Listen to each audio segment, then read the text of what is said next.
And let's sing a song together again, shall we? We're gonna sing number 92 in your hymnal. His name is wonderful. And we're gonna sing a song together, and then Joseph's gonna come and present, and then we'll have a little bit of time for Q&A at the end. So I'd encourage you while you're sitting there listening, maybe jot down some notes if you think of something that you want to ask about. So we can make sure to ask those questions. We'll take advantage of the opportunity we have today all together, and we can have good discussion. I do want to mention also we've got food in the back. We're going to have lunch here, and I hope you'll stay and have some conversations over a meal about what we've been talking about and let those things sink in. I found that Christians do better when they're eating. They just do better. So, but let's sing. His name is wonderful.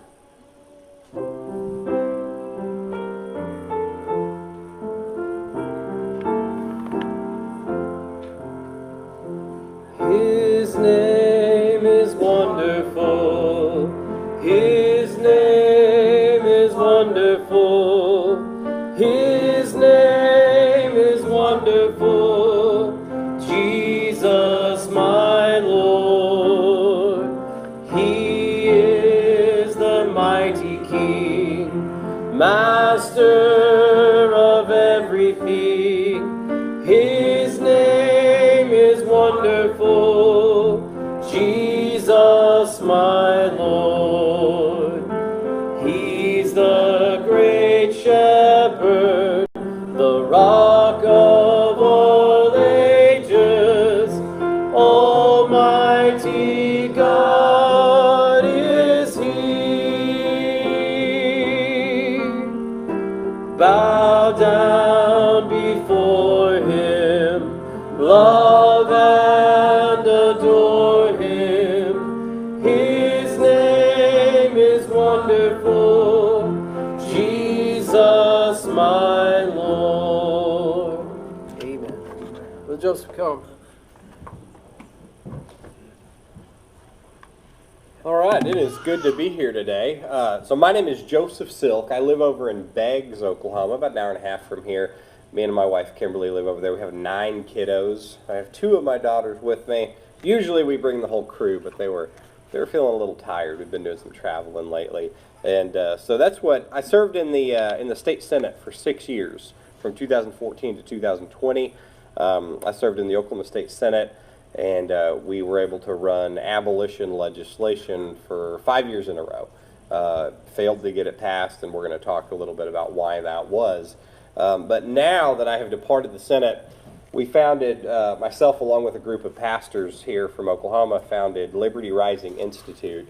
And what we do is we go from churches all over the state and all over the nation now. We've been to several different states, educating people on abolition versus pro-life, but then actually teaching them what they can do. So at the end of my talk, I want you to understand, when I'm done, you're going to have action items that you must do. When you walk out, you're going to have a list of things that you absolutely can do. It's not just information here. We're trying to actually get the church across Oklahoma to actually engage and do things, and that's how we're gonna get this done. So quickly, what we're going to look at today is we're going to talk about the biblical perspective of abortion. Some of these things we'll go through really quick because we're going to be on the same page, most of these, and then we'll slow down on some of them. Constitutional perspective of abortion, what's the church's duty, exposing the misguided pro-life strategy, the paradigm shift to abolishing abortion, and then we're going to talk about why and how to effectively engage your legislators, and that's really kind of where we'll camp out. So getting into it, and Isaac has already gone over some of these scriptures. What does the Bible say about life? And here we see in Psalms, you created my inmost being, you knit me together in my mother's womb, and then in Psalms 127, children are a heritage from the Lord. Psalms 22, from birth I was cast on you, from my mother's womb you've been my God.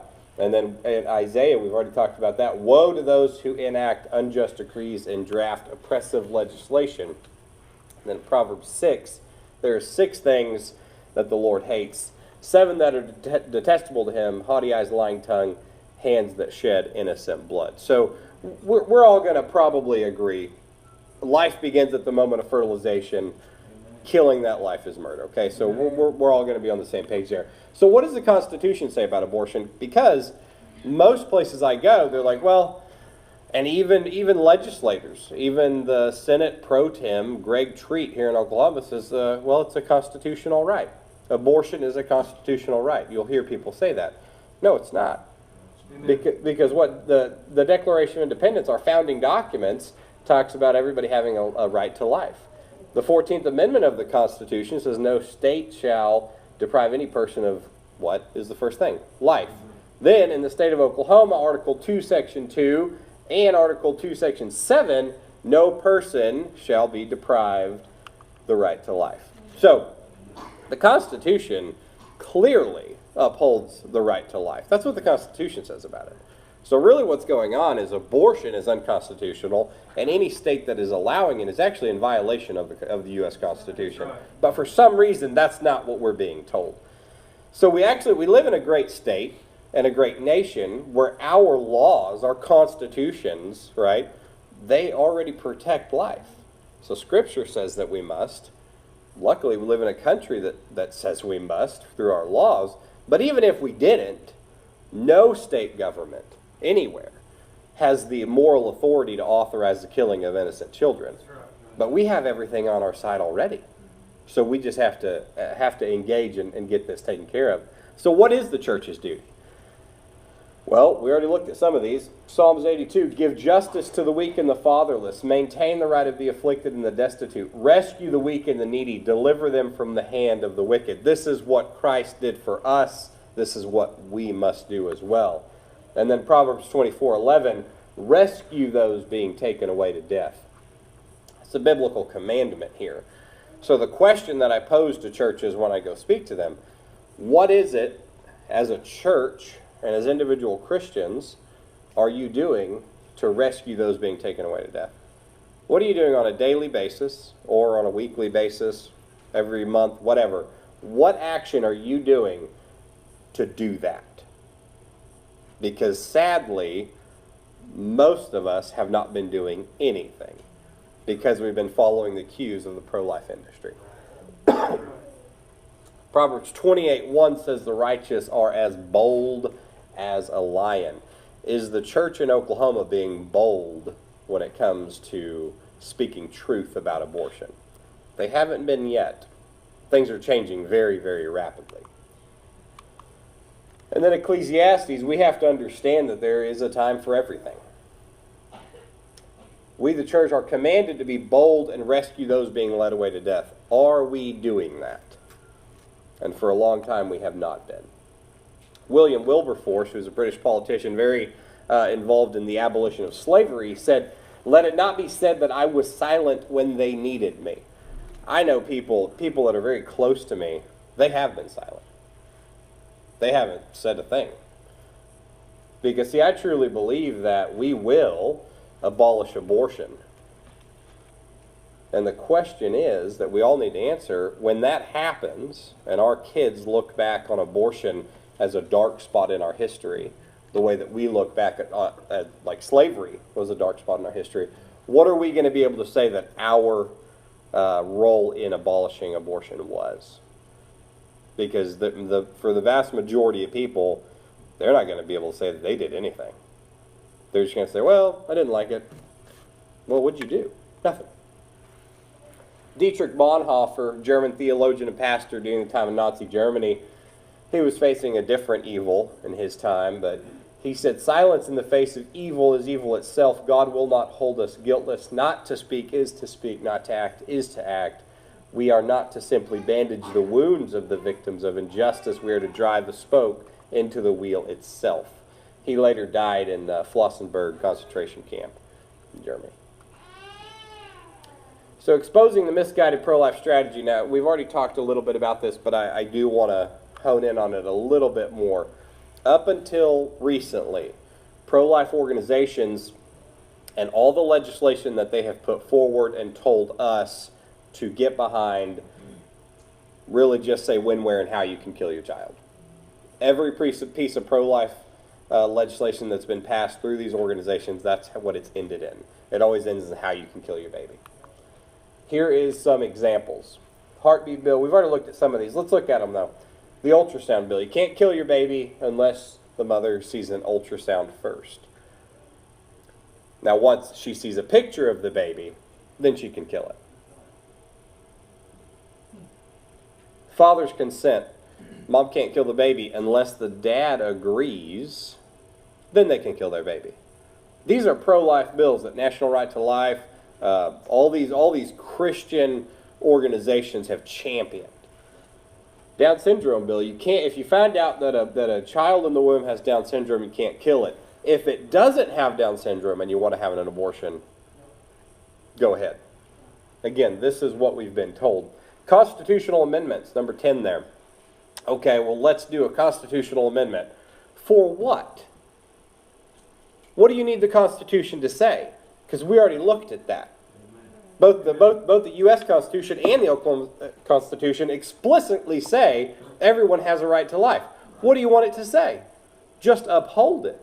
You don't need to change the Constitution. And that is a very dangerous thing that's going on from the pro-life organization in retaliation to abolitionists. Be like, well, all right, let's do state questions and do amendments to the Constitution. No, don't change the Constitution. Just uphold it. Just do your job and uphold it. So, and again, I've been in conversations, like hour-long conversations with pro-life legislators and former legislators and people who are involved in pro-life organizations, and they're just like, well, aren't these like stepping stones to get to where we're wanting to go? And the reality is, not only are these unconstitutional bills that directly violate the Constitution, they're unbiblical bills. Right. So I'm like, how as Christians can we support bills that say, dictate when, where, and how you can kill your baby? We can't. We have been for far too long. We cannot do it anymore. These bills never offer equal protection, ever.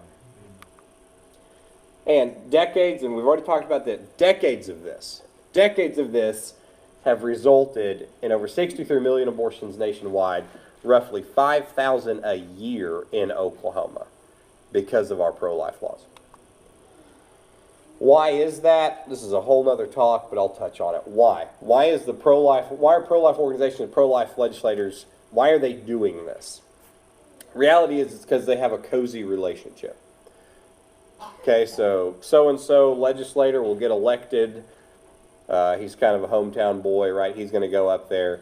Typically, the number one thing he cares about is getting reelected. That's my experience with legislators. That is their number one thing, is reelection. So he needs a bill that's going to make his constituents happy. Pro-life organization comes along. Okay, here's a bill, one of these bills, that you can pass. We will give you an A+ rating. You're going to be able to put that on your campaign mailer, get reelected, then you can come speak at our fundraiser. And it's a vicious cycle. And what's being done while this is happening? Babies are being killed. The paradigm shift to abolishing abortion, so the difference here then is abolishing abortion is actually life begins at the moment of fertilization. It upholds the U.S. Constitution, charges doctors to uphold their Hippocratic oath and exhaust all medical resources for both mother and child, and then it treats any court opinion, executive order, or other legislation as unconstitutional and void. So, we just had a great conversation at our church last night. We did an event. We watched a documentary, had a great question and answer time, and there were some questions saying, but it's just such a, there was community members there, like, but it's just such a part of the culture. Like, and I was like, slavery was a part of the culture. Right. And people don't understand, during the time of slavery, the common way of thinking was, well, I don't really like it, but that's just what it is. Hey, the Supreme Court ruled that black people were private property and had no rights. What are we going to do? Now, you don't hardly ever come across people who think that. So just as they abolished slavery, we must change culture and abolish abortion. Amen. So 4 vital things to remember as we go into this. 1, Roe v. Wade is irrelevant to ending abortion. Absolutely has zero bearing on anything. Okay? Roe v. Wade was an unconstitutional Supreme Court opinion. Abortion is not a federal law. Because guess what? The Plessy versus Ferguson, when the Supreme Court ruled that slaves were private property and had no rights, they never overturned that. So according to the U.S. Supreme Court, black people are still private property and have no rights. Didn't matter. We stood up and said, yeah, you're wrong, right? 3 separate equal branches of government.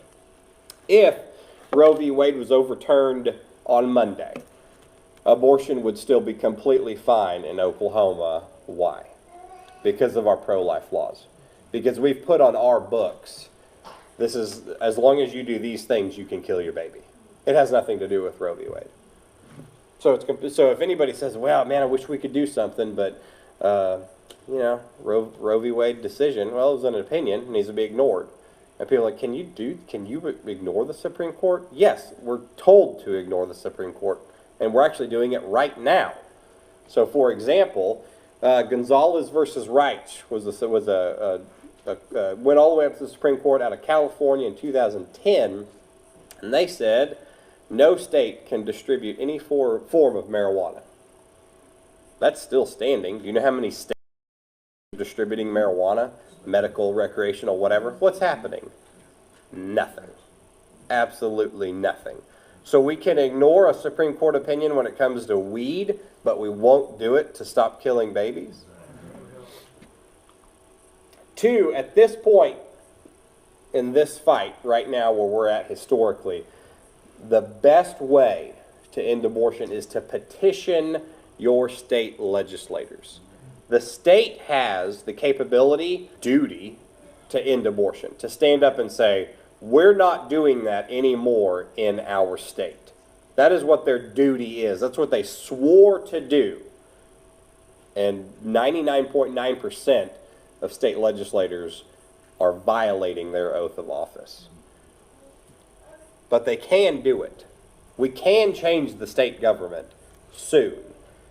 This is the best course of action currently. 3, in the mind of state legislators, nothing's more powerful than educated, passionate, organized, and engaged constituents. And I say that a lot of people are like, really, what can I do? Really, is that really true?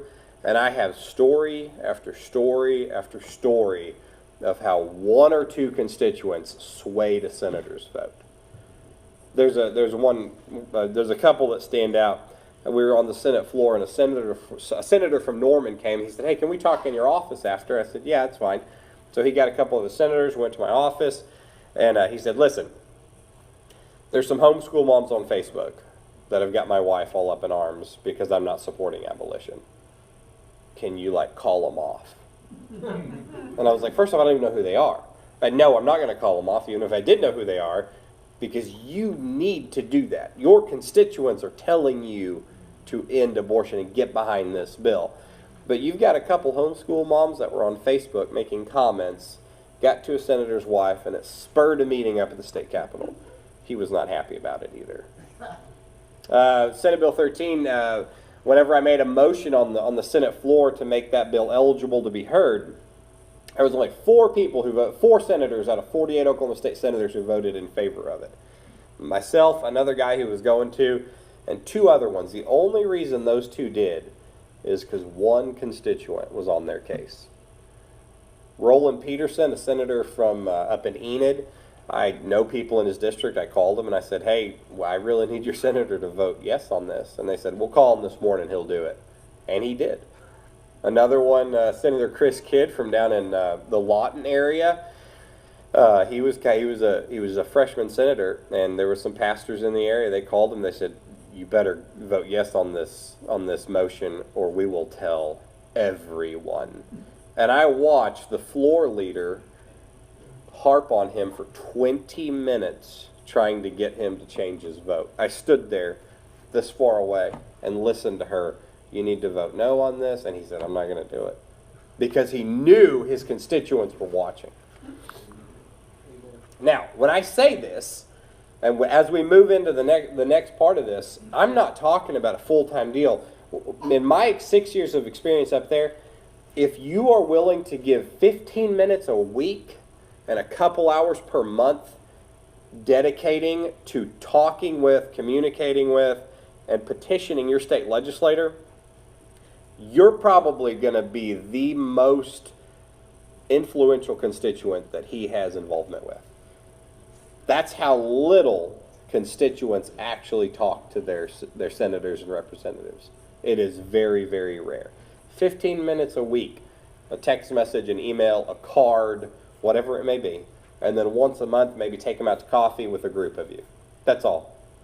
You will have his attention by doing that. So how do you do that? Well, let's talk, why engage the legislature? Why? Because a lot of people ask that. They're like, really, is that the best way? Why do we need to do that? One, it's biblical. Read Scripture. How many times from the Old Testament all the way up to the New Testament were Christians involved in the political realm? A lot. A lot. They may not have been holding office, but they were there. They were involved. Very biblical. Two, we've already talked about this. It's the best track currently to abolish abortion. The legislature will not end abortion on their own.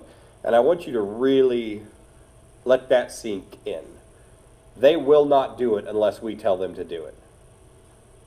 You can vote for the best candidate out there, and he is not going to go up there and abolish abortion unless the church stands up and says, you better do this. It's on us. We cannot pass the buck. Now, everyone, this applies to everybody. There's some kids in here. You're not off the hook. You can write letters. You can send emails. At our church, we have a little preparatory school. There's like 18 kids that go there. They're all under the age of, I guess, 15, or most of them are. They wrote a letter to our state senator, and they're going to go by his office and see him. It doesn't matter what age you are. It doesn't matter what walk of life you are. It doesn't matter if you're retired. It doesn't matter if you're busy with your own job. Everyone should do this. Okay, so I've heard this so many times. Really, what difference can I make? Let's just look at 4 things that have happened in recent history. And this is going to stay true the farther back you go. How about the pro-life movement? It's pretty difficult to get elected if you're not a pro-lifer in rural Oklahoma, is it not? Very difficult. You start reading the mailers that come through, they're always going to put something about being pro-life. And I promise you that if there's a pro-life bill, they will vote for it, because I've watched them do it. Why is that? Because the pro-life movement got their stuff together and started educating people. Here in about 5 years, you're not going to be able to get elected in Oklahoma if you're not an abolitionist, because we know that there's a big, big difference. But the effectiveness of the pro-life movement. How about constitutional carry? I don't care if you like that or hate it. I personally love it. I co-authored the bill, right? But it took 8 years to pass constitutional carry. 8 years. I sat in hour-long, like there was one meeting that's 3 hours long with the Oklahoma State Senate. 3/4 of the Senate did not want to vote for constitutional carry. They didn't like it. They didn't want to do it. They whined and complained, and then they walked out on the Senate floor, and it passed overwhelmingly. Why? Why did it do that?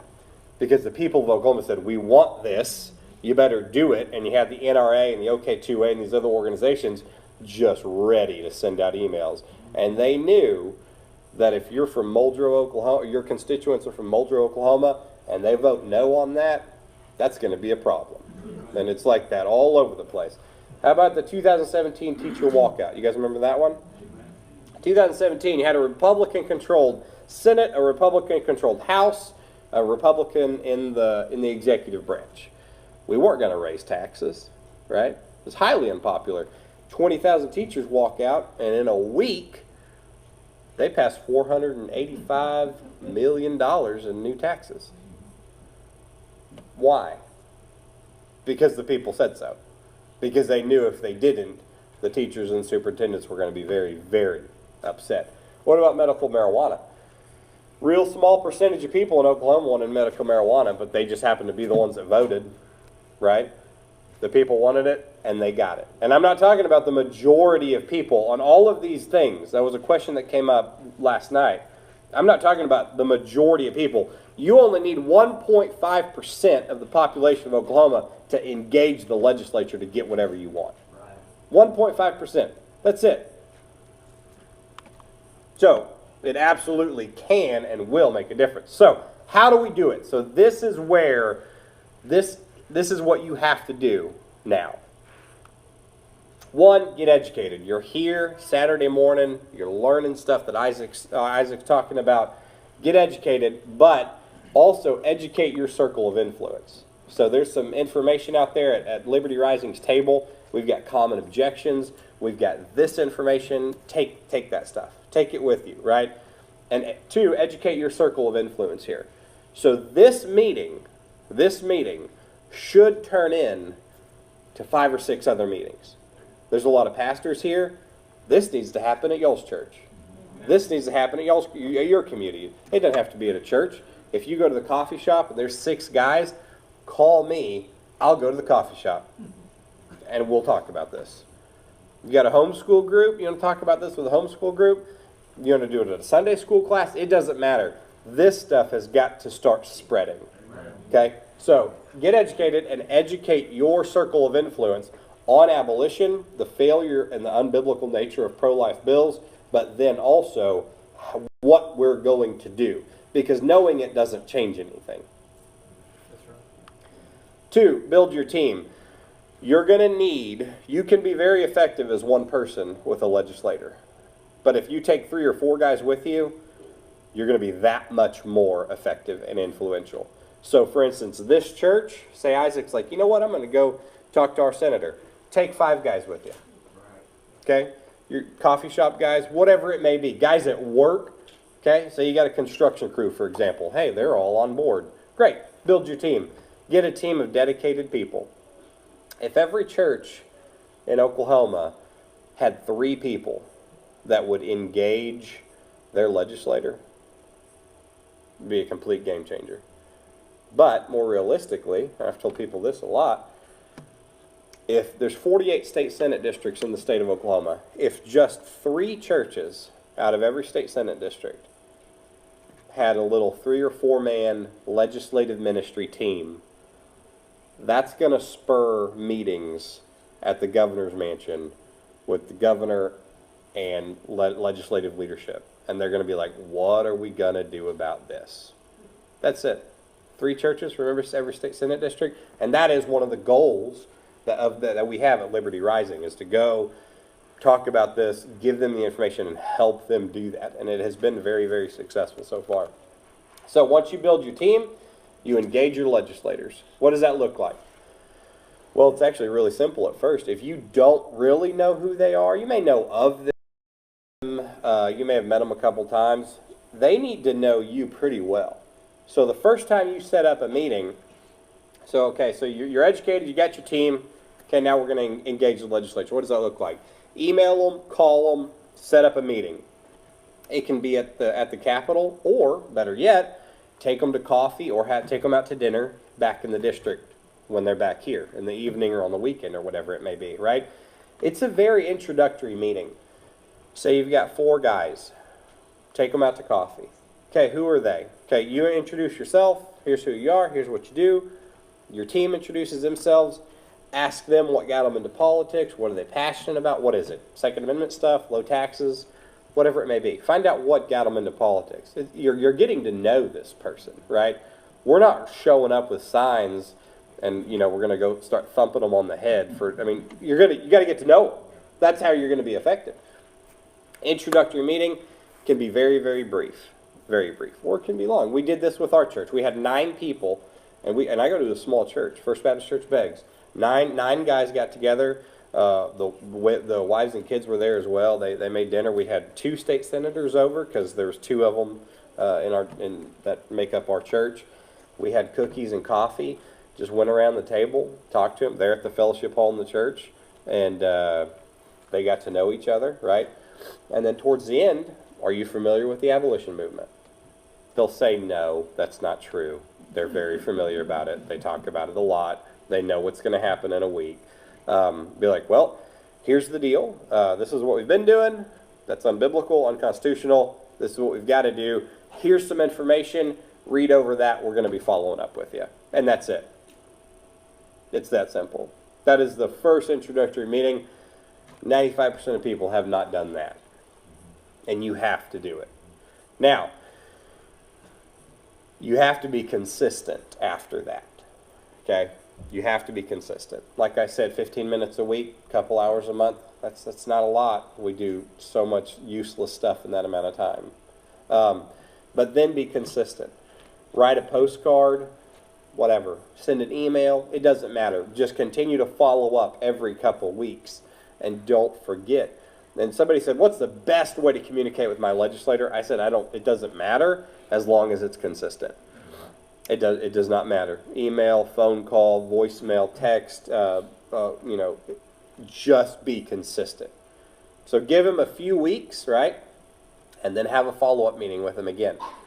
Call, email again, set up another meeting. Hey, we want to come by, answer any questions you have, any concerns about this, and you're going to start educating. You have to understand, you are educating these people.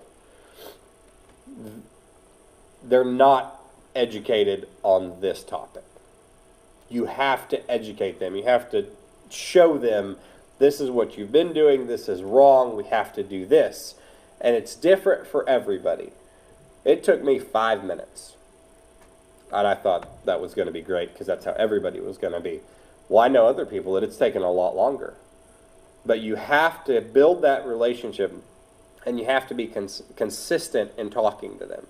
And again, every few weeks, set up another meeting, take a team, a legislative ministry team to their office. They've got to know we're not going away until this is done. The abolitionist movement is not a rally once a year that they can go hide in their offices. No, that's not what this is. And they have to know that. Now, it may not end perfectly. You may do everything you can over the course of 6 to 8 months, and finally they're like, yeah, I'm not going to do it. That's already happened. There's a group of churches in western Oklahoma. They were doing this. They did this, went on for like 1.5 years with their senator. Finally, he said, I am not going to support abolition. Okay. So now they're running against him. And they should. They absolutely should. If he will not uphold the Constitution, he does not need to be in office. And that may be where it gets.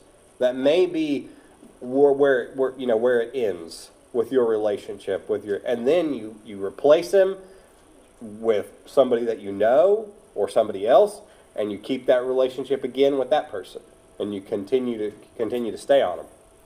That's the way it works. That's what we have to do.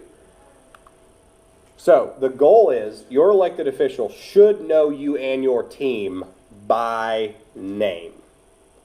They have to.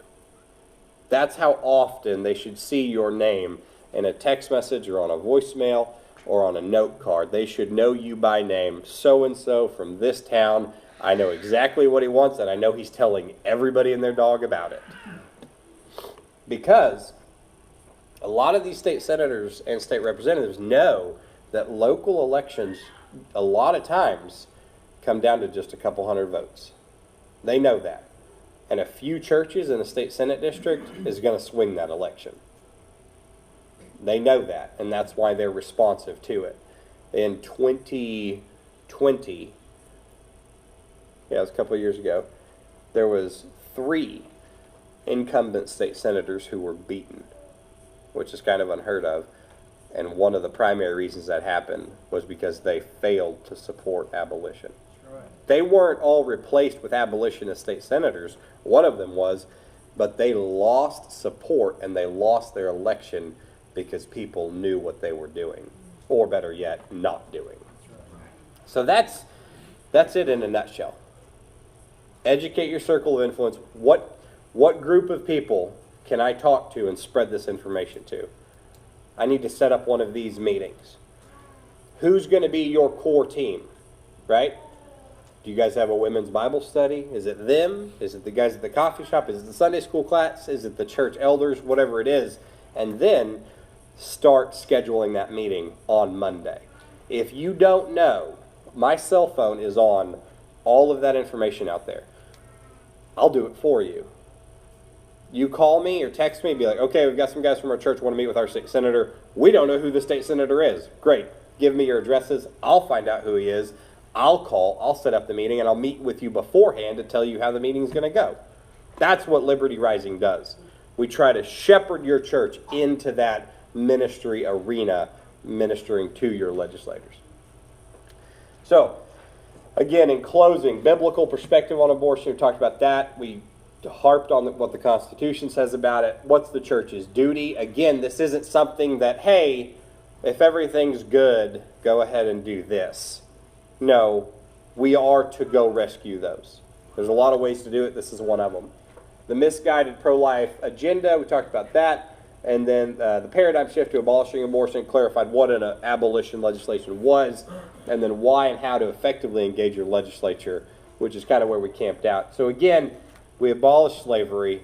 We've got to be the generation that abolishes abortion. I think it will be done. I think my kids will look back on abortion as a dark spot in our history. And once one state does it, other states will absolutely pile on and follow along. So that's all I've got. Did you want to open it up for questions? Okay, so we'll do a Q&A now. Don't hold back on any Q&A. If this is the first time you've heard of this, you're like, hold up, what about this or this? That's fine. If you've got other questions, get after it. And if there's no questions, that just means me and Isaac did an amazing job. Yes? Really enjoyed the education that you gave us. This past week I was here in Sequoia County listening to our senator that represents us in Washington. And he had made the statement that we're right on the verge of overturning Roe versus Wade. And when we do that, then the states can start doing something. I couldn't get to the microphone before it all shut down. But I wanted to ask him, why does Oklahoma have to wait for Washington to do something before we can do something? Because the way that I understand it, and please help me if there's been a change in our country that I don't understand, but the way that I understand it is that the central government is not even a party to the contract that we call the Constitution, but the party is the states. And the central government is literally a creation from that contract. And so when does the creation rule over the creator? Isn't the states the ones who tell the central government what to do? Isn't that the way it's supposed to be? Yeah. So why don't we do like Oklahoma did with the weed, and let's start saving lives and quit worrying about if Washington's going to approve of it or not. Yep. So, but our own senator said, when we get Roe versus Wade overturned, then Oklahoma can start doing something. Right, and it's just you're exactly right. It is a miseducation. The central government, really, when it comes down to it, they're in charge of mail, roads, and military. Right. That's really about it. Right. But we've allowed it to blow up into something that it's not. And it does. It all goes back to federal tax dollars, stuff like that. But we have to. And what's so hypocritical about a lot of legislators, they're like, no, we could never do that.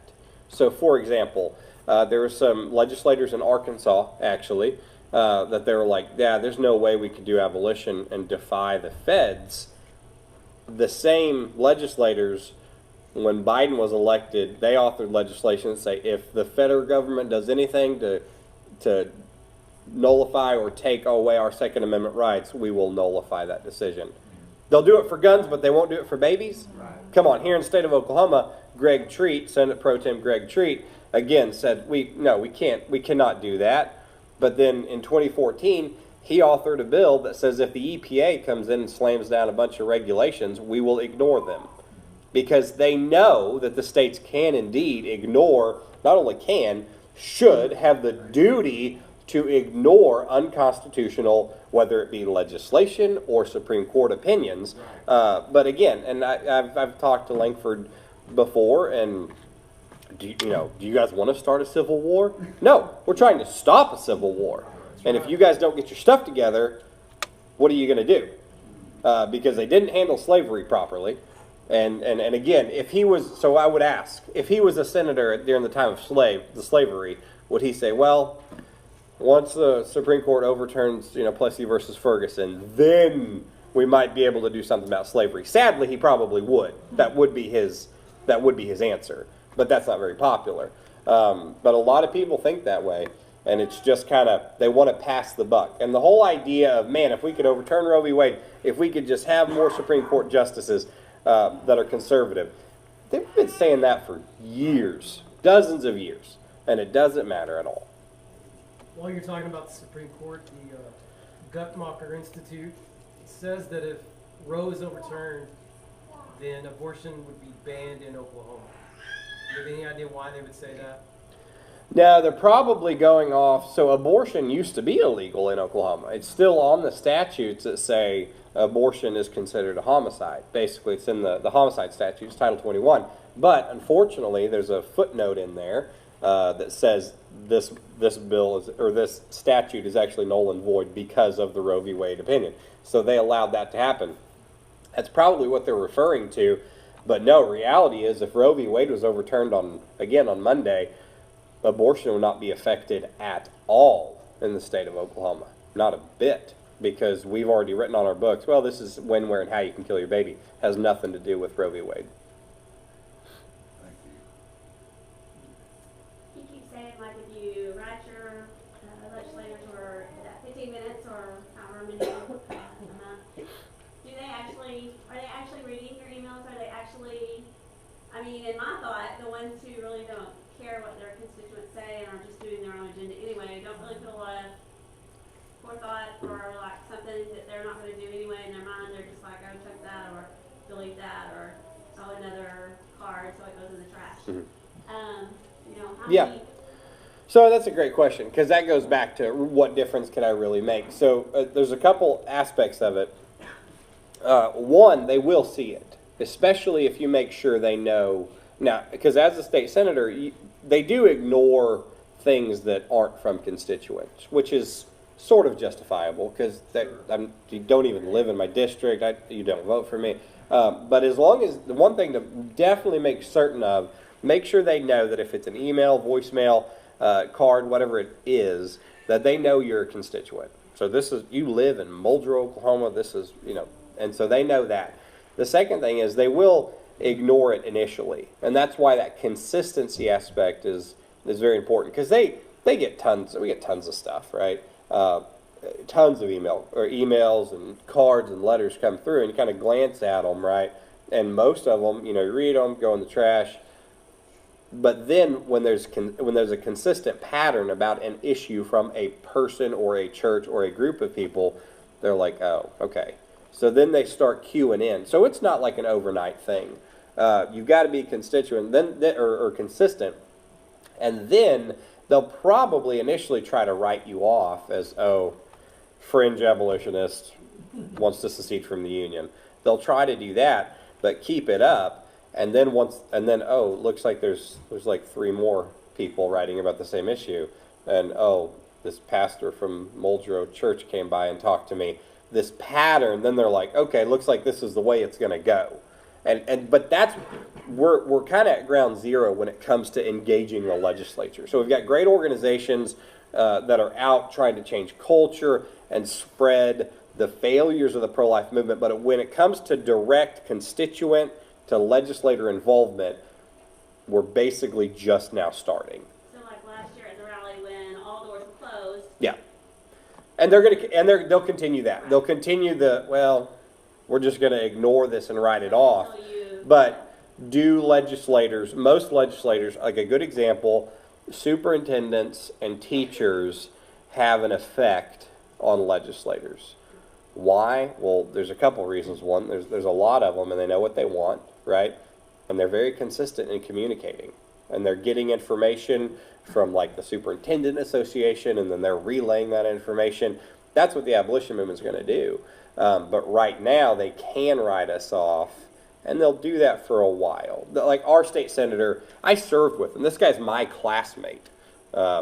We had him to the church, because I moved into his district, which I'm sure he was super happy about.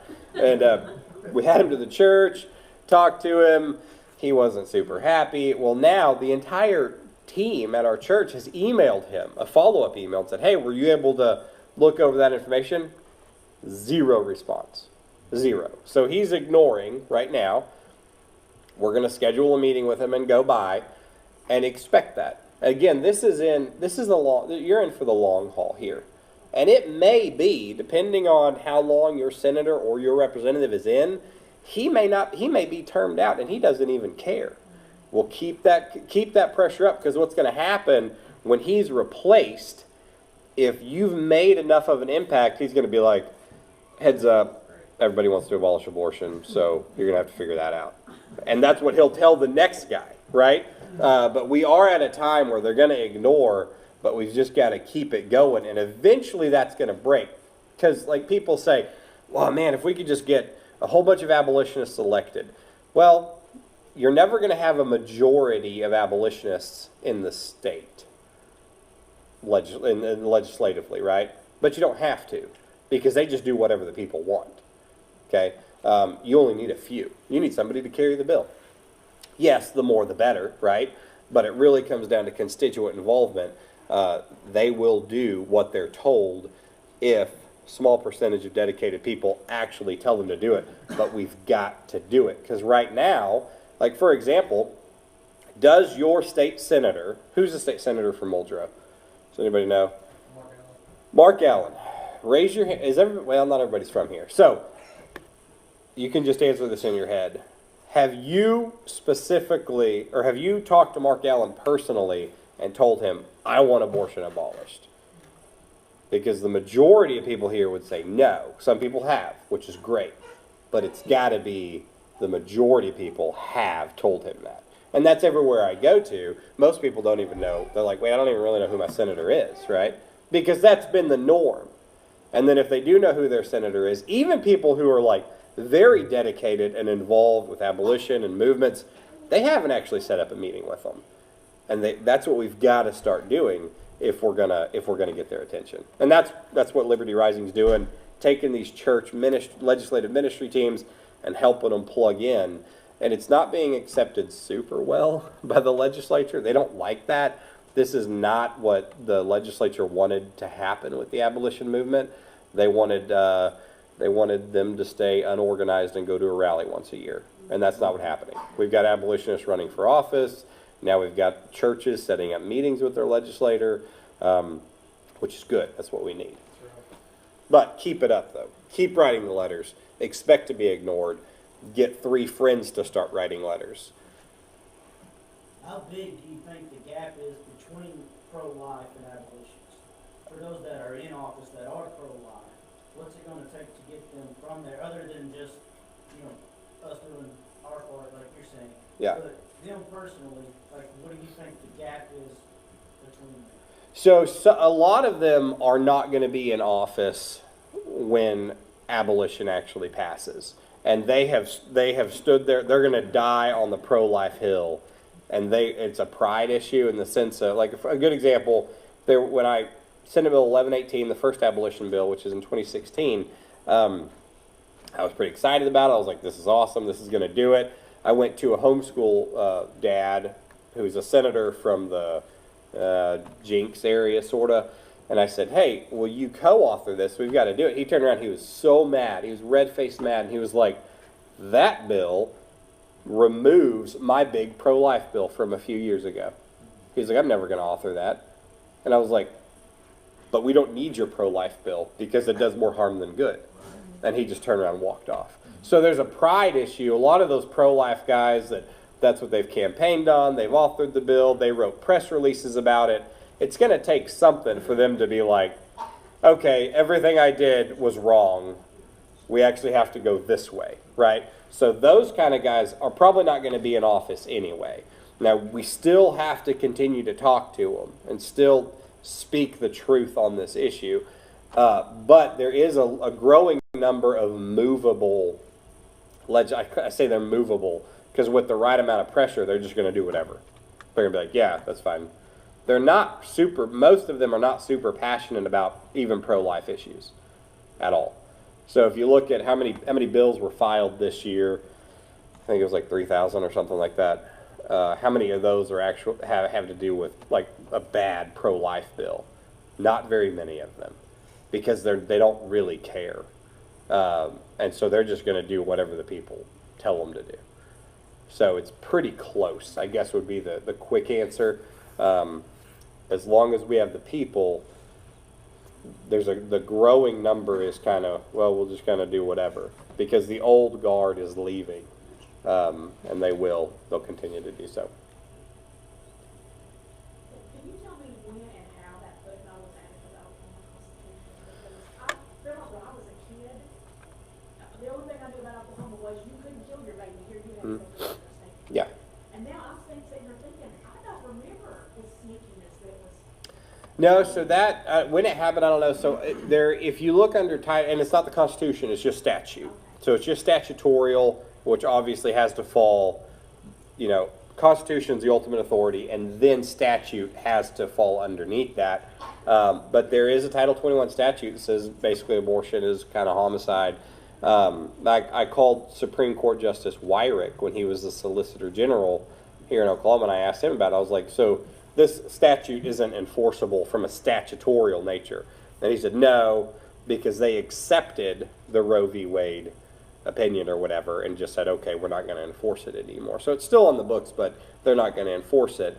But that's why you have to have pro-life legislation or not pro-life, you have to have legislation that gets rid of all the pro-life legislation and puts in life begins at the moment of fertilization, the intentional killing, that's life murder, and that's why you have to put that in. But it was back in the 70s whenever that happened.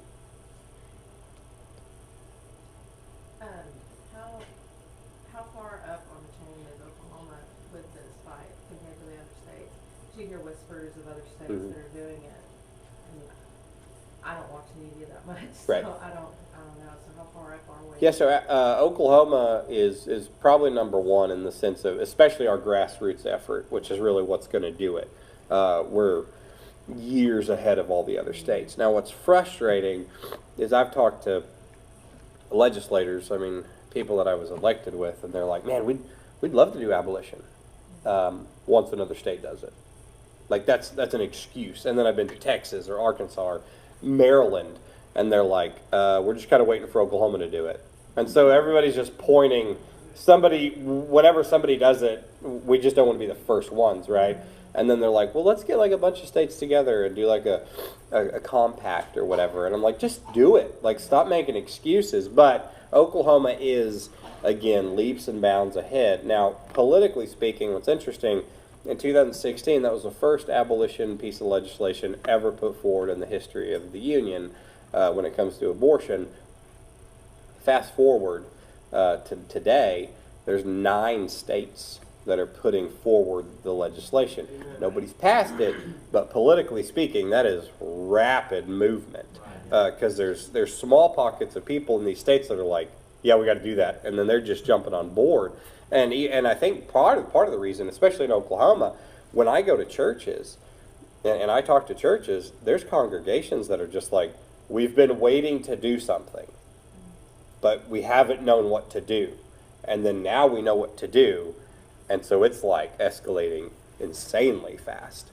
But I would hope, I'm an Okie. I hope that Oklahoma does it first, but whatever state does it first, I'll just move there because that's pretty cool. But no, Arizona had a really good movement out there, and then so did Texas. But they're all running into the same holdups. Anything else? Well, I will be here after. Yeah, go ahead.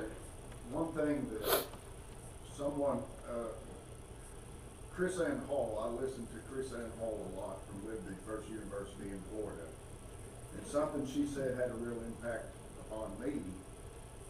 When you think of the Constitution, it's a document, it's paper, and it's ink. It has no power. It's just paper and ink. But it has our laws written. But who enforces that Right. law? It was written for we the people to enforce it, not our legislators to enforce it, but for we the people to enforce that law. And if we don't enforce it, then it's useless. So what you're saying, what Brother Isaac has been talking to me about, we've got to stand up. We the people have to stand up, and we have to start being seen and being heard for things to change. It's very true. And that is one of the number one things that I came away from for spending 6 years in the state Senate. These people will never do anything without the people of Oklahoma telling them to do it. And that's the way that our representative republic is designed. The people are supposed to make sure that things are enforced. That's exactly right. So I'm done. And I really appreciate you guys coming out on Saturday. Again, you're being educated, so now educate your circle of influence. Take that information out there. My cell phone number's on there. Call me. We can do this somewhere else. Doesn't matter where it is. Educate your circle of influence and do that networking piece. 2, who's going to be in your core group? Find out. You should be texting people today. By the end of the day, you should have 3 or 4 guys that you have texted, and they're like, yeah, I'm on board. What do we do? Right? And then 3, on Monday, email and call your state senator and state representative and set up that initial meeting with him. If you're going to go to the rally, which is a week from Tuesday, schedule the meeting then. You know you're going to be there. They're going to be there. Say, hey, I'm going to be in Oklahoma City on Tuesday, February 8th. Is that right? Can we meet? And again, you're not going to get a response on the first phone call. Like you said about the email, call. Get that appointment. It's a 15-minute meeting. So do those things. And I'm here to help you in any way that I possibly can. So thank you, guys.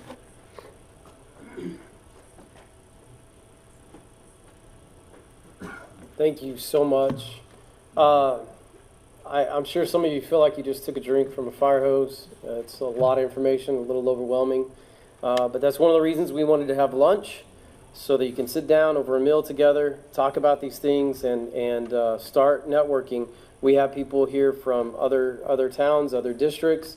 Our district just got redrawn, so we're about to get a new senator by default, which is so all of you from different places, sit down, figure out who it is.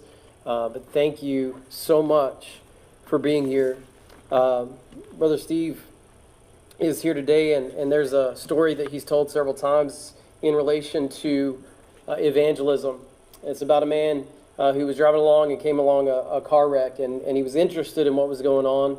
And as he watched the rescuers try to get the guy out of the car, he was looking, and he figured out the guy was his brother. And he went from being interested to being involved. He ran down the embankment. He did everything he could to try to help the first responders, because he was moved because it was his brother. The reality is we ought to be moved for our neighbors. Maybe we've been interested in the issue of abortion. You wouldn't be here today if you weren't. But by the grace of God, let's be involved. Let's be involved. And I'm so thankful we've got some tools to get involved. So disciple your circle, and let's go. One of the things we didn't talk about today was going to other places, going to the abortion mill to plead with mothers, going to high schools and colleges in our area to educate young people about the realities of what abortion is and try to preach the gospel. Those are other things that we're going to try to be involved with as a church. And so I just want to encourage you to do what you can. So if you're able, let's stand together. We're gonna part ways through prayer. The fellowship hall is down this way, so please stick around and enjoy a meal together with us. We're so thankful that you're here.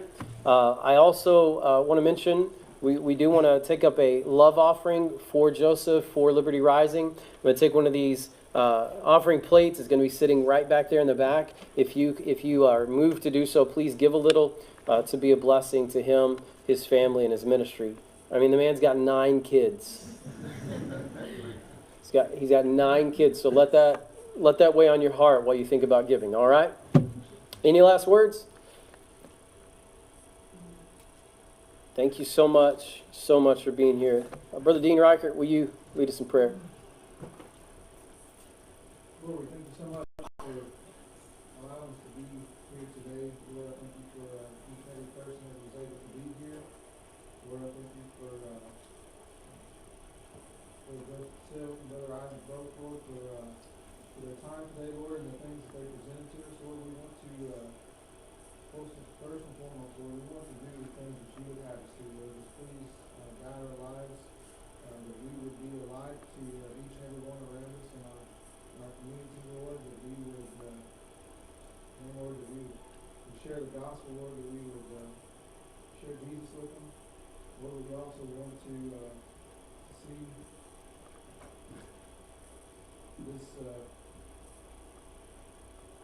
we want to see abortion abolished. We want to see the killing of these babies stopped, and Lord, just help us all to do something.